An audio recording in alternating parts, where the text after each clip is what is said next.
Olá pessoal, essa semana eu recebi diversas perguntas.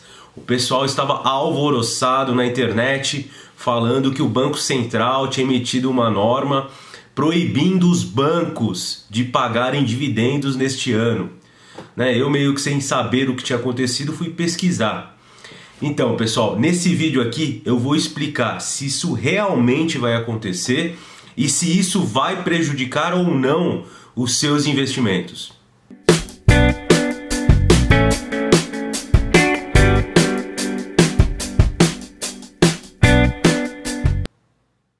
Esse vídeo vai ser bem rápido, bem direto, sem enrolação. Eu fui procurar essa determinação do Banco Central para a proibição de pagamento de dividendos por parte dos bancos e, na verdade, eu encontrei uma determinação do Conselho Monetário Nacional, que é um órgão subordinado ao Banco Central. E na sua determinação consta que os bancos estão proibidos de pagar dividendos acima do mínimo legal previsto no Estatuto Social. E também consta que os bancos estão proibidos de aumentar a remuneração do seu corpo executivo. Então, basicamente é essa a determinação. E essa determinação ela é válida até 30 de setembro desse ano, de 2020. Então, ela tem validade, não é durante todo o ano. E o banco ele fica restrito ao pagamento mínimo que está previsto no seu Estatuto Social. Para quem não sabe, toda empresa que é listada em bolsa, na B3, ela tem o seu estatuto social e lá estão previstas algumas regras de funcionamento do seu corpo executivo, conselho de administração, tem regras de pagamento de proventos, pagamento de dividendos e lá consta o mínimo legal que a empresa ela se compromete de pagar aos seus acionistas, tá ok? E na verdade não há uma proibição total de pagamento dos dividendos. Então ela só tem que pagar aquele mínimo. Ela está proibida durante esse período de pagar acima desse mínimo.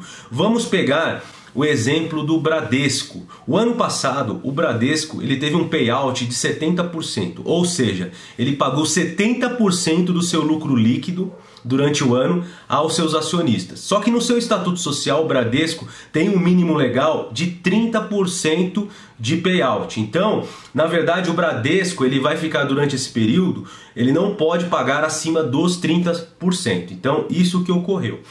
Se nós pegarmos os outros bancos, por exemplo, o Itaú, ele teve um payout no ano passado, no ano de 2019, de 66%. E o seu mínimo é de 35% em Estatuto Social. Da mesma forma, o Santander teve um payout do ano passado de 74%. Ele entregou 74% do seu lucro aos acionistas. E em seu estatuto está previsto 25%. Tá? Banco do Brasil, o ano passado, teve 38% de payout. E o seu estatuto social está previsto o mínimo de 25%. Então, os grandes bancos aqui, nós podemos perceber o que vai ocorrer. Durante esse período, não é que eles não vão pagar os dividendos, eles vão. Só que eles vão ter que vão ficar restritos a esse mínimo previsto no Estatuto Social. Pessoal, e na minha visão, essa determinação ela não vai mudar muito a questão da entrega de dividendos. Por que não vai mudar? Porque após o final de setembro, o que vai ocorrer? Os bancos podem aumentar o seu payout novamente e podem remunerar os seus acionistas, tudo bem? E mesmo que os bancos não façam isso, o que vai acontecer com os dividendos? Os dividendos ele vem do lucro da empresa, então o lucro está lá com a empresa. Se ele deixar de pagar o seu acionista, aquele lucro ele vai permanecer no caixa da empresa. Então os bancos vão permanecer com o seu caixa. Isso não vai alterar a sua remuneração.